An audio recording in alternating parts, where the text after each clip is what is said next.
الأمجد المحمود الأحمد حبيب إله العالمين أبي القاسم محمد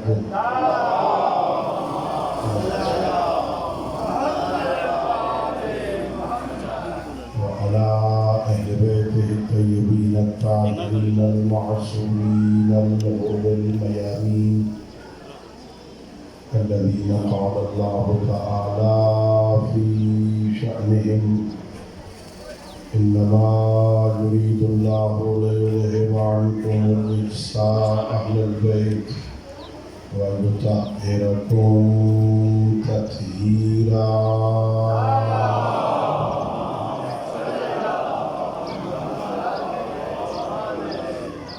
ورحمة الله على أحبابهم وأصحابهم وشيعتهم ومواليهم ولعنة الدائمة الأبدية على أعدائهم أجمعين.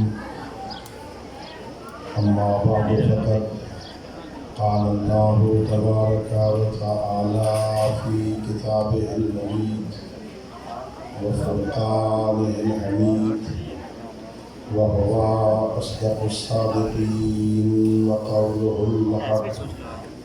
بسم الله الرحمن الرحيم. إنما المؤمنون الذين إذا ذكر الله وجلت قلوبهم وإذا تليت عليهم آياته زادتهم إيمانا وعلى ربهم يتوكلون. صلوات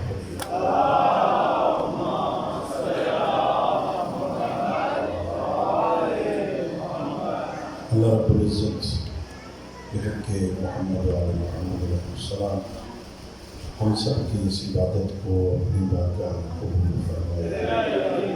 خالق بندے بحق اہل بیت علیہ السلام اس مجلس کو، اس تذکر اہل بیت علیہ السلام کو ہماری ہم سب کے مرحومین تمام شہداء ملت اور بالاخص ان مجالس کا اہتمام کرنے والے مرحومین کی بخشش کا ذریعہ قرار دے. اللہ رب العزت کہہ کے ائمہ خدا علیہ السلام ہم سب کو اپنے معصوم ہادیوں کی سیرت طیبہ کو سمجھنے اور اس پر عمل کرنے کی توفیق عطا فرمائے. اپنی دعاؤں اور اس عظیم عبادت کی قبولیت کے لیے بآواز بلند صلوات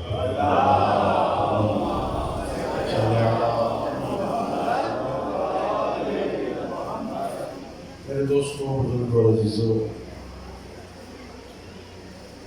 اللہ رب العزت کا لاکھ لاکھ شکر ہے. ذات ہدیت نے، اس کریم اللہ نے، خالق نے، رحمان و رحیم پروردگار نے اس عارضی اور فانی دنیا میں ہمیں کامیاب، باوقار، باعزت اور سربلند زندگی گزارنے کے لیے قرآن جیسی کتاب عطا فرمائی، آل محمد جیسے رہبر عطا. اللہ رب العزت کی کائنات میں کتابوں میں قرآن جیسی کتاب کوئی نہیں. رہبروں کی فہرست میں آل محمد جیسا رہبر. خالق کائنات کا احسان ہے، اس کریم اللہ نے ہم پر احسان کیا، ہمیں آداب بندگی سکھانے کے لیے اپنی بہترین کتاب عطا فرمائی.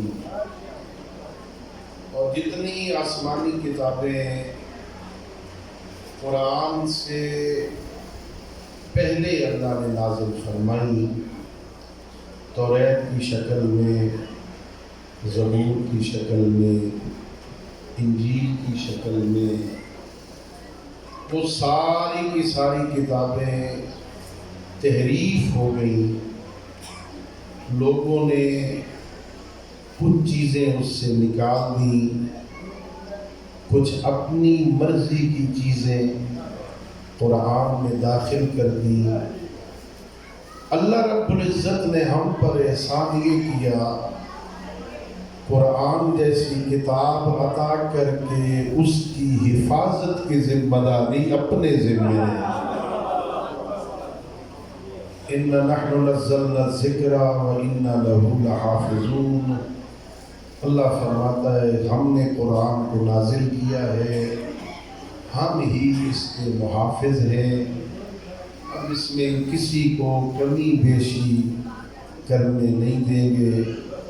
قرآن اتنی عظیم کتاب ہے، قرآن کائنات کی یہ واحد کتاب ہے جسے پڑھے بغیر صرف دیکھتے رہو تو اللہ کی عبادت ہوتی ہے۔ پڑھنا الگ عبادت ہے، سمجھنا الگ عبادت ہے، عمل کرنا، صرف دیکھتا رہے بندہ۔ اللہ رب العزت جتنی دیر اس کی نظر قرآن کے حرفوں پہ رہتی ہے، فرشتہ لکھتا رہتا ہے یہ بندہ اللہ کی عبادت کر رہا ہے۔ میرے محترم، میرے معزز، میرے مکرم سامعین، اللہ کا شکر ادا کیا کرو۔ اللہ نے تمہیں کتاب کو عطا فرمائی جس کا دیکھنا عبادت ہے۔ اللہ نے تجھے علی وہ عطا فرمایا جس کا دیکھنا عبادت ہے۔ علی حیدر کرار کے چہرے کو دیکھنا، النظر الی وجہ علی ابن ابی طالب عبادہ، کوئی کام نہیں ہے، صرف علی کے چہرے کو دیکھو عبادت ہوتی ہے۔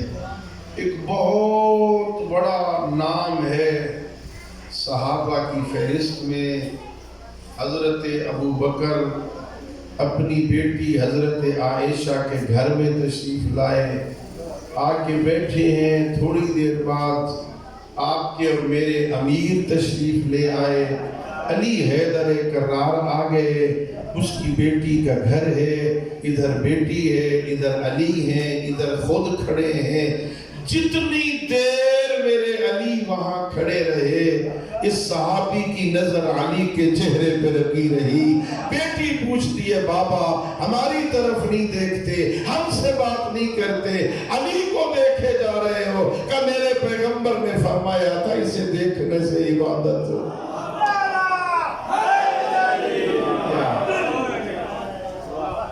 اللہ نے تجھے عظیم پیغمبر، عظیم امام، عظیم کتاب عطا فرمائی۔ قرآن وہ عظیم کتاب ہے، معصوم فرماتے ہیں من جعلہ امامہ قادہ الی الجنہ ومن جعلہ خلفہ ساقہ الی النار۔ جو قرآن کو اپنے سامنے رکھتا ہے نا، قرآن اس کی قیادت کرتا ہوا جنت لے جاتا ہے۔ قرآن کو سامنے رکھے، قرآن اسے جنت لے جاتا ہے، اور جو قرآن کو اپنے پیچھے رکھ دے، قرآن اسے دھکیلتا ہوا جہنم لے جاتا ہے۔ سامنے رکھنے کا مطلب ایک تعویذ بنا لو، گلے میں لٹکا لو، قرآن میرے سامنے، یہ معنی ہے قرآن کو سامنے رکھنے۔ قرآن کو سامنے رکھنے کا معنی ایک چھوٹا سا رہن بنوا لو، سامنے ہاتھوں پہ رکھو، اس میں قرآن ہو۔ قرآن کو سامنے رکھنے کا مطلب یہ جلد والا قرآن نہیں، قرآن کو سامنے رکھنے کا مطلب ہے قرآن کی تعلیمات پہ عمل کرنا۔ قرآن جدھر تجھے لے جائے ادھر جانا مراد ہے، قرآن جدھر تجھے لے جائے ادھر چلتا جا، قرآن تجھے سیدھا جنت لے کے جائے گا۔ اور قرآن کو پیچھے رکھ دینے کا مطلب ہے قرآن کچھ کہتا ہے میں کچھ کرتا ہوں، قرآن کچھ کہتا ہے میں، قرآن کہتا ہے سو جا مجھے نیند نہیں آتی، قرآن آتا ہے حلال کھا میری پوری نہیں ہوتی۔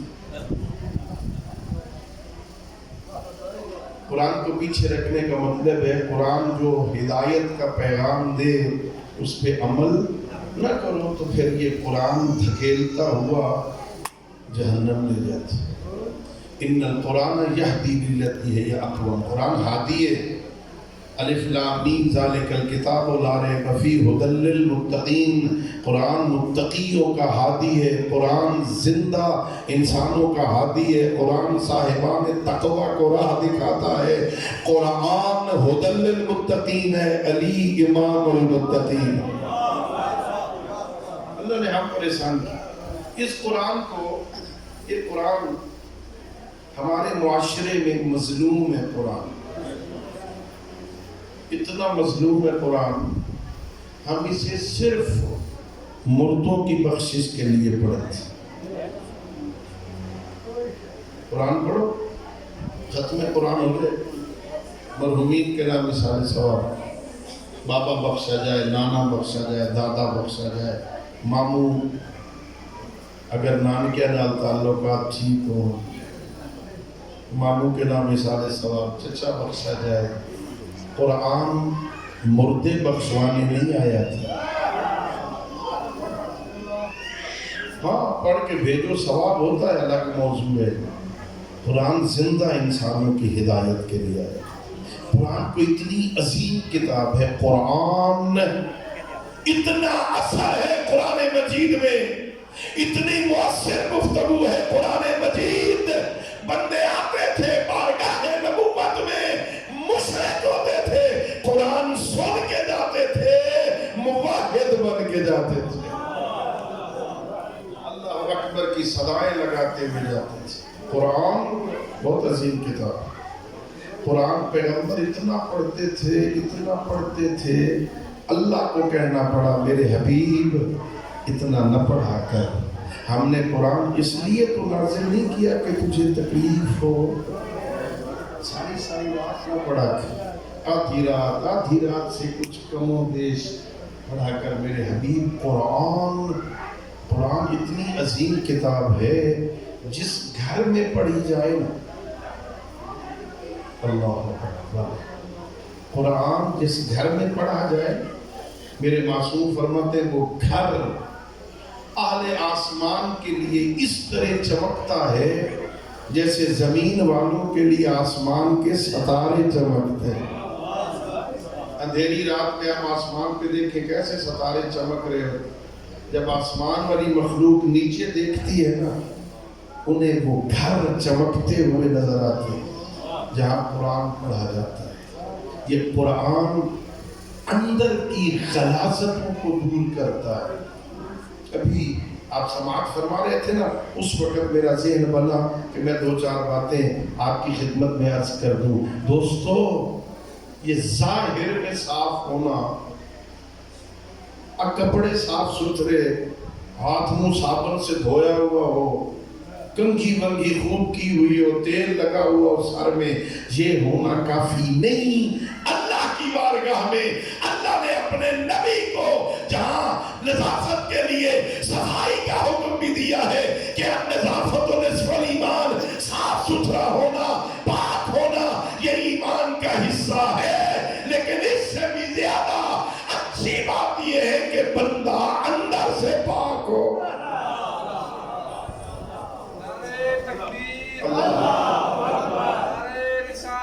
یا رسول اللہ،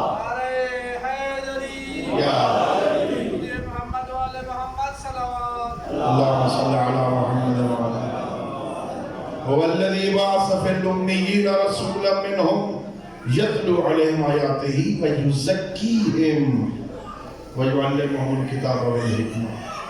اللہ وہ ہے جس نے امیین میں رسول بھیجا جو ان پر اللہ کی آیات کی تلاوت کرتا ہے، وَيُزَكِّيهِمْ، اور ان کو اندر سے پاک بناتا ہے۔ اندر سے بندہ پاک ہو نا، پھر دولت ایمان جب جائے گی نا تو وہ ایمان صاف رہے گا۔ بہت سارے بندے ایسے تھے جو اندر سے پاک نہیں تھے۔ مجھے حضرت امام زین العابدین علیہ السلام، امام کی دعا کا ایک ٹکڑا میرے ذہن میں آ رہا ہے۔ امام زین العابدین جو دعائیں کرتے ان دعاؤں میں سے ایک دعا یہ تھی، الہی اللہم انی اسألک ایمانا تباشر بہی قلبی، میرا اللہ زین العابدین تجھ سے وہ ایمان مانگتا ہے جو دل میں اتر جائے، زبانوں پر نہیں، صرف ہاتھوں پہ نہیں، صرف کانوں پہ نہیں، ایمان وہ جو دل میں اتر جائے، اندر آ جائے۔ اندر جتنے تک ایمان اندر نو، ایمان نہیں ہوتا، عقیدہ ہوتا اندر، اندر سے پاک ہو۔ اندر سے ایک بندہ ہے بڑا مشہور بنی امیہ کے حکمرانوں میں سے، ہشام ابن عبد الملک، اسے مسجد کا کبوتر کہتے تھے، حمام المسجد، مسجد کا کبوتر، ہر وقت مسجد میں باہر جاتا، حوائج ضروریہ پوری کر کے پھر آ جاتا، کھانا کھا کے پھر مسجد میں بیٹھ جاتا، قرآن پڑھ لے، ہر وقت قرآن پڑھتا، ہر وقت قرآن پڑھ رہا ہے۔ ہاں مسجد کا کبوتر مشہور ہے، ہر وقت مسجد میں، 24 گھنٹے مسجد میں، ضرورت کے لیے باہر جاتا پھر آ جاتا، یہی مسجد میں بیٹھا تھا۔ اس کو کسی نے آ کے بتایا کہ تو خلیفہ بن گیا ہے، لوگوں نے تجھے خلافت کے لیے چن لیا ہے، حکومت تیرے ہاتھ میں آ گئی۔ قرآن پڑھ رہا تھا، وہیں قرآن کو بوسہ دیا، قرآن کو چوم کے بند کیا، بند کر کے کہتا ہے ھذا فراق بینی و بینک، آج کے بعد تیرا میرا رشتہ ختم۔ بڑا قرآن پڑھتا تھا لیکن اندر سے پاک نہیں تھا۔ اتنا زیادہ قرآن پڑھنے کا اسے کوئی فائدہ نہیں ہوا۔ جب حکومت آ گئی تو کہ بس اب قرآن تیرا میرے ساتھ کوئی تعلق نہیں ہے، حکومت جانے اور ہم جانے۔ اندر سے پاک ہو بندہ، وہ ایمان فائدہ دیتا ہے۔ بندہ اندر سے پاک ہو جائے نا، اگرچہ پیدا ایران میں ہوا ہو، اگرچہ مجوسیوں کے گھر میں پیدا ہوا ہو، اگرچہ پہلے وہ آتش پرست رہا ہو، پھر کبھی یہودی بنا ہو، کبھی عیسائی بنا ہو، چلے ایران سے اور محمد عربی کی تلاش میں کہیں سے ہوتا ہوتا مدینے آ جائے، بارگاہ نبوت میں آ جائے، اندر سے پاک ہو، وہ مجوسی صرف سلیمان ہی نہیں رہتا، من اہل البیت اندر سے پاک، اندر سے پاک۔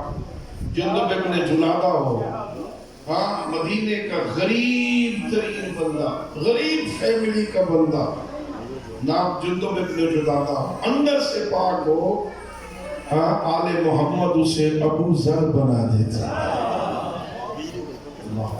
اندر سے پاک۔ یہ بڑی عزت دیتے ہیں شیعو۔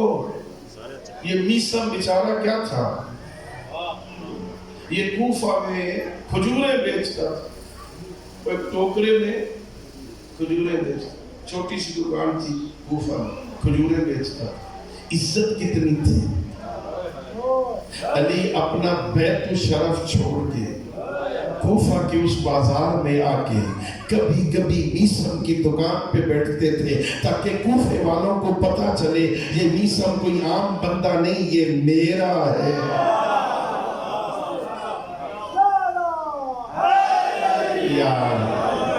وہ کوئی نہ اندر سے پاک ہو بندہ، عزت کتنی ملتی ہے نا، ہم کتنے اندر سے پاک ہیں۔ اس سے بندے کی قیمت بنتی، ویلیو بنتی ہے بندے کی، اندر سے کتنا، اندر سے صاف ہو بندہ۔ اللہ اکبر، ذرا تصور کرو کتنا مقام پایا میسم نے۔ میسم ادھر آؤ، مولا علی فرماتے میسم اب ہمیں نا اپنے ساتھ لے کے چلے علی ایک کھجور کے درخت کے پاس۔ میسم سنو، اس کھجور پر تجھے میری محبت میں سولی پہ لٹکایا ہے۔ یہ بہت بڑی بات ہے، ہر کسی کو مولا علی تھوڑی بتاتے تھے۔ علی جانتے تھے کہ میسم اسے برداشت کر لے گا۔ ہم جیسا کوئی ہوتا نا، اٹھاتا کلاڑی، اس کی جڑیں ہی کاٹ دیتے، نہ ہوگی نہ بانس نہ بجے گی بانسری۔ لیکن یہ میسم تھا نا، علی حیدر کرار کا شیعہ تھا نا، روز سے پانی دیتا تھا۔ میں نے ایک روایت میں پڑھا، اسی کھجور کے پاس آ کے علی کا سپاہی مصلی بچھاتا، 2 رکعت نماز پڑھتا، کہتا جلدی بڑی ہو، میرے امام کا فرمان میرے حق میں پورا۔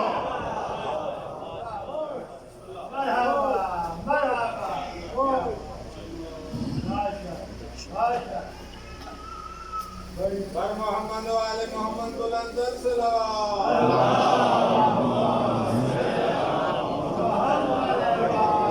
مشکل میں پھنس گیا ہوں نا۔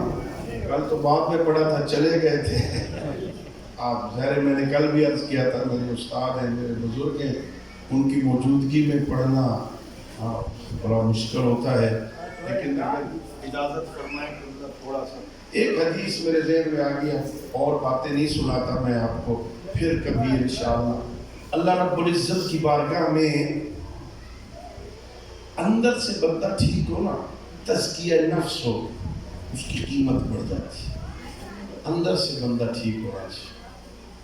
میں نے کبھی مثال دی تھی کسی مجلس میں، آج مجلس ختم ہونا، گھر جائیں، کچن میں 2 منٹ، اب باورچی خانے میں جہاں بچیاں برتن دھوتی ہیں، آپ نہ دھوئیں، بیٹی سے کہیں بیٹا ذرا میرے سامنے اس دیگچی کو دھو،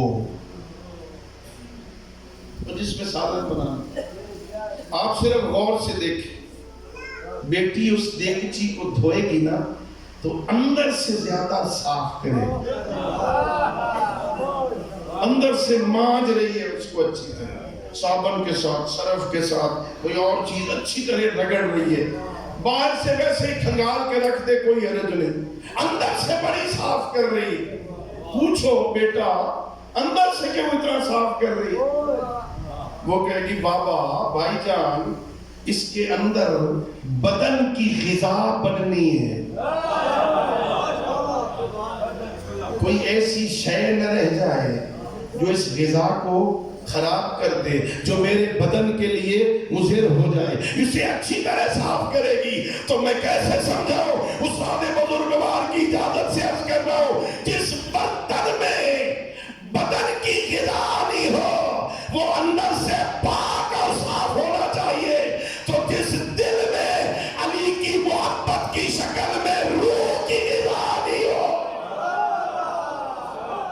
وہ دل کتنا پاک ہونا چاہیے، وہ اندر سے کتنا صاف ہونا چاہیے۔ اندر شرک، اندر کفر، اندر نجاست، اندر غلاظت، اندر کساوت، اندر حسد، اندر کینہ، اندر بغض، اندر دشمنی،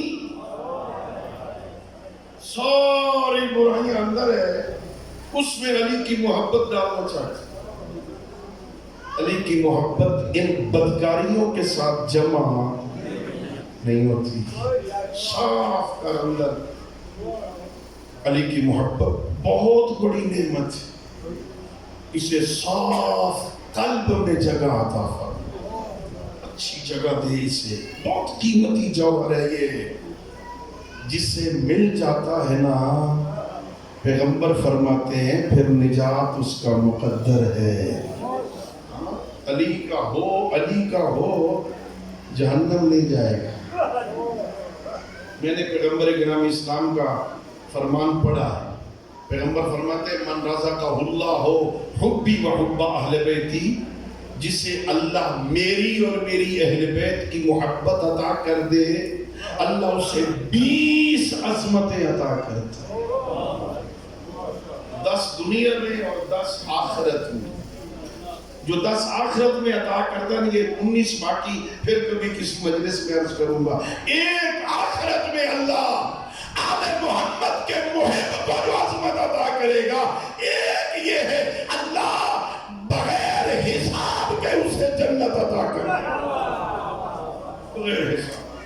دنیا میں اتنا حساب دے چکا ہوگا تو علی کا محب وہاں پھر پوچھنے کی ضرورت نہیں ہوگی. ہاں ہو علی کا محب. کتنا حساب ہوگا بیسم کا وہاں؟ کتنا حساب ہوگا قیامت میں ابو ذر کا؟ ہاں ابو ذر جندب ابن جنادہ قصور کیا تھا؟ کیا قصور تھا ابو ذر؟ سوائے اس کے کہتا تھا خدا کی قسم میں نے ان آنکھوں سے دیکھا، میں نے ان کانوں سے سنا ہے، اللہ کا رسول کہا کرتا تھا علی خیر البشر من ابا فقط کفر. علی سارے انسانوں سے بہتر ہے، جو انکار کرے وہ کافر ہے. مدینہ کی گلیوں میں کہتا، مدینہ کے بازاروں میں کہتا، ہاں اس بادشاہ کی اقتصادی پالیسیوں پہ اشکالات کرتا. کیا قصور تھا سوائے علی کی محبت کے قصیدے پڑھنے کی؟ اس نے کیا کیا تھا؟ وہاں سے شامیات میں بھیج دیا. ہاں اس علاقے میں جا جہاں علی کے دشمن رہتے، تاکہ وہ اسے سزا دیں گے، ماریں گے، اذیتیں دیں گے، ختم ہو جائے گا. لیکن کیا کہنے اس اندر سے پاک ابو ذر کے جب شام پہنچا ہے نا، اونٹ سے اترا ہے، پہلا جملہ شام کے بازار میں اونٹ سے اترتے ہوئے یہی کہا، شام والوں میں پیغمبر کا صحابی ہوں، میں نے پیغمبر سے سنا فرمایا کرتے تھے علی خیر البشر من ابا فقط کفر. علی جیسا کوئی اور نہیں. گلیوں میں پھر پڑھتا علی خیر البشر من ابا فقط کفر. ہاں قصیدے پڑھتا. پھر وہاں سے اس نے کہیں اس کو نکال واپس بلا، وگرنہ شام میں انقلاب ہو جائے گا، لے جا اس کو. میں نے ایک بزرگ سے سنا، مجھے پڑھا نہیں، میں نے بزرگ ایک سے سنا میں نے، یہ جو لبنان ہے نا اس وقت، یہ اسی وقت شامیات کا علاقہ تھا. اس علاقے میں حضرت ابو ذر گئے تھے، اور یہ جو آپ کو اچھے اچھے شیعہ وہاں نظر آ رہے ہیں نا، یہ اسی ابو ذر کے ناروں کے صدقے میں. کیا قصور تھا؟ اس کو وہاں سے نکالا، ایک اونٹ پہ بٹھایا، بے پلانے اونٹ پہ بٹھایا ابو ذر کو. شام سے مدینے کہتے ہیں جب مدینے پہنچے نا ابو ذر تو پنڈلیوں کا گوشت اڑ گیا تھا، زخمی. منع کیا تھا بادشاہ نے، خبردار کوئی ابو ذر کا استقبال کرنے نہ جائے، خبردار باہر کوئی نہ جائے. کس نے آنا تھا؟ حکومتیں مخالف ہو جائیں تو پھر کون نکلتا ہے؟ یہ ابھی کل کی بات ہے نا، آپ کے ملک میں پہلے لاکھوں کا اجتماع ہوتا تھا، اور جب حکومت نے کہا جو نکلے گا ہم سزا دیں گے، پھر آپ نے دیکھا ہزاروں میں بھی نہیں نکلے. مدینہ سے کوئی نہیں نکلا. لیکن جو حکومتوں سے نہیں ڈرتا وہ علی تو اپنے بچوں کے ساتھ آئے، تم نہ جاؤ ہم تو ابو ذر سے ملیں گے. لیکن پھر انہیں ربضہ بھیج دیا گیا، تبعید کیا، جلا وطن کیا بادشاہ نے. ربضہ جنگل میں مر جائے گا، کسی کو پتہ ہی نہیں چلے گا، شہر میں نہیں رہ سکتا. قصور کیا تھا ابو ذر؟ ابھی ہمارے امتحان نہیں ہوئے عزیزو، ابھی ہمارا کوئی امتحان نہیں ہوا. ہم نے امتحان سنے ہیں، پڑھے ہیں، کتابوں میں لکھے ہیں، ابھی ہمارا امتحان ہوا نہیں. تھوڑی سی ایک جھلک پچھلے کچھ سالوں میں ہوئی ہے. ہم نے اپنے مکان کی چھت سے علم اتار دی، ہم نے دروازے سے نیم پلیٹ اتار دی، ہم نے دفتروں میں بتانا ہی چھوڑ دیا کہ ہم شیعہ ہیں. ہم نے اپنے لباس ہی بدل دیے، لوگوں کو پتہ ہی نہ چلے یہ کون جا رہا ہے. ہم نے اپنے آپ کو چھپا لیا. لیکن جو علی والے تھے وہاں انتظار کرتے ہیں کب علی کی محبت پہ ہمیں مارا جائے. کہاں حجر ابن عتی کہتا ہے میرے سامنے میرے بیٹے کو مارو، مجھے قتل کرنے سے پہلے میرے بیٹے کو قتل کرو. کہ بوڑھا ہو گیا ہے، دیوانہ ہو گیا ہے، عقل ساتھ نہیں دے رہا، جوان بیٹے کو پروانا چاہتا ہے، پہلے کہ تمہیں نہیں پتا میں نے بڑی محنت کی ہے، اس کے اندر علی کی محبت ڈالی ہے، کہیں باپ کو تڑپتا ہوا دیکھ کے علی کو چھوڑ نہ دے، میرے سامنے قتل کرو تاکہ میرے ساتھ جنت جائے۔ نعرہ تکبیر، نعرہ رسالت، یا رسول اللہ، نعرہ حیدری۔ ہم نے کتنی محنت کی ہے اپنے بچوں پر، ہم نے اپنے بچوں کو کتنا تیار کیا آل محمد کی محبت کے لیے، ہم نے کتنا ان پہ ٹائم دیا، انہیں کتنا ان کو تیار کیا۔ ہم خود ہی تیار نہیں ہیں تو بچوں کو کیا تیار کیا ہوگا ہم نے۔ میں تو کبھی کبھی کہتا ہوں وہ آج کل نہیں آ رہا، ایک زمانے میں نا ٹی وی پر ایک مشہوری چلتی تھی، باپ بیٹھا ہے، بیٹے بھی بیٹھے ہیں، چھوٹے چھوٹے بچے بیٹھے ہیں، باپ سگریٹ پیتا ہے، باپ سگریٹ سلگاتا ہے نا، کش لگاتا ہے، بچہ ساتھ بیٹھا ہے، وہ باپ کو دیکھ کے نا پینسل اپنے منہ میں لیتا ہے اور ماچس کے ساتھ اسے سلگانے کی کوشش کرتا ہے۔ یہ اشتہار دینے والے وہیں سکرین پہ روک کے نیچے لکھتے ہیں بچے بڑوں سے سبق لیتے ہیں۔ باپ سگریٹ پی رہا ہے نا تو بچہ اس کی نقل اتارنے کی کوشش کر رہا ہے، یعنی بچوں کے سامنے ایسا کام نہ کرو، یہ تم سے سبق لیں گے۔ میں اس وقت اپنی مجالس میں کہا کرتا تھا، اے اشتہار دینے والے، سگریٹ کی تصویر دی تو نے، باپ سگریٹ پی رہا ہے، بیٹا اس کی نقل لگا رہا ہے، اگر یہی سکھانا چاہتا ہے نا، باپ کو نماز پڑھتے ہوئے دکھا، ماں کو برقع پہنتے ہوئے دکھا، پتہ چلے باپ کو دیکھ کے بیٹا مصلی پہ آ جائے۔ لیکن ظاہر ہے یہ وہ کرے گا نا جس کا باپ مصلی پہ آتا ہو۔ گھر میں مصلی ہی کوئی نہیں، گھر میں خاک کربلا ہی کوئی نہیں، گھر میں نماز پڑھنے کا رواج ہی کوئی نہیں۔ ایک سید، اولاد پیغمبر سید، فوج میں بھرتی ہوا، لیفٹیننٹ بھرتی ہوا، لیفٹیننٹ کیپٹن ہو گیا، ایک بریگیڈیئر کے ساتھ اس کی ڈیوٹی تھی۔ کچھ عرصے کے بعد یہ کیپٹن صاحب نے مذہب تشیع چھوڑ دی، دوسرا مذہب اختیار کر لیا۔ پوچھا اس سے یہ کیا کیا تو نے؟ کہ میں نے کیا کیا ہے؟ تو نے یہ مذہب چھوڑ دیا، ادھر چلا گیا۔ کہ یہ کون سا مذہب تھا؟ میں جب سے اس کے ساتھ آیا ہوں، یہ صبح خود بھی اٹھتا ہے، نماز پڑھ کے مجھے کہتا ہے بیٹا اٹھو، اللہ کی عبادت کا وقت ہو گیا۔ میں بھی نماز پڑھتا ہوں، یہ بھی قرآن پڑھتا ہے، مجھے بھی پڑھاتا ہے۔ میں جس گھر میں پیدا ہوا ہوں نا، جوان ہونے تک نہ آج تک کسی نے نماز پڑھی ہے، نہ کسی نے قرآن پڑھا ہے، وہاں نماز کا رواج ہی کوئی نہیں۔ مجھے آج تک کسی نے کہا ہی نہیں نماز پڑھ، وہ مسلمان ہے یا یہ؟ اس کا قصوروار کون ہے؟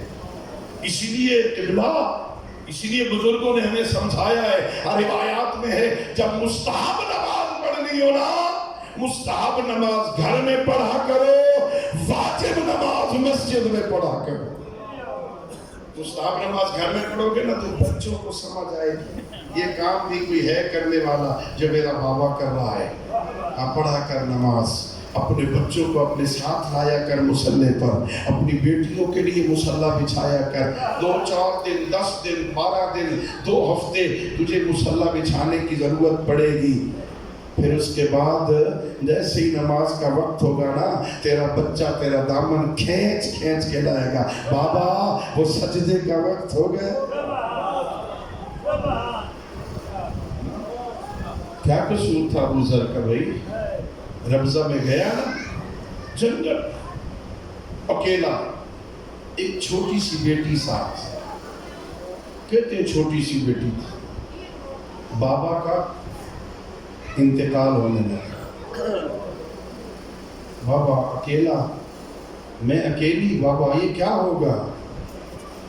باپ نے کہا بیٹی گھبرا نہیں، مجھے میرے آقا نے بتایا تھا یہاں سے ایک قافلہ گزرے گا، تو انہیں کہنا یہ رسول کا صحابی مر گیا ہے، وہ مجھے غسل بھی دیں گے، مجھے کفن بھی پہنائیں گے، نماز جنازہ پڑھ کے دفن کر دیں گے۔ میں لمبا مصائب پڑھنے کا عادی نہیں، اور ظاہر قبلہ بیٹھے ہیں، میں مکمل پڑھ بھی نہیں سکوں گا۔